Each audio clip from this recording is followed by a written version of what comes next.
சீமான் அவர்கள் இலவசமா எதை கொடுத்தாலும் வாங்கிப்பீங்களா, பிள்ளைய கொடுத்தா கூட வாங்கிப்பீங்களா? அவர் அப்படிப்பட்ட மனிதர் தாங்கிறது எல்லாருக்குமே தெரியும். என்னைக்கு அவர் தரமாக பேசி இருக்கிறார்? ஏனென்றால் எத்தனை பெண்கள் கதறிக்கொண்டிருக்கிறார்கள்ங்கிறதெல்லாம் நமக்கு நல்லாவே தெரியும். அதை பத்தி பேசுறது கூட அருவருப்பா இருக்கு.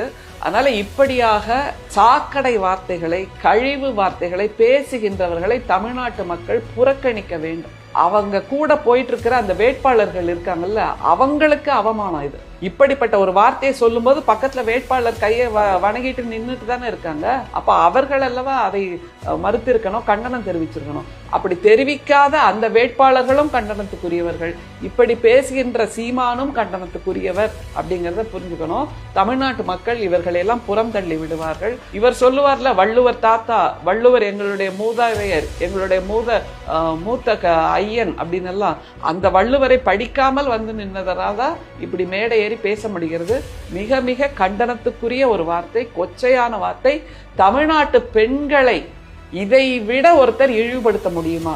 பாஞ்சாலியை துரியோதனன் தூயில் உரிந்தான் நம்ம சொல்றோம்ல, அதை படிக்கும்போது எவ்வளவு கொந்தளிப்பாக இருக்கும். அதே கொந்தளிப்பை கொடுக்கக்கூடிய வார்த்தையை தான் சீமானும் பேசியிருக்கிறார்.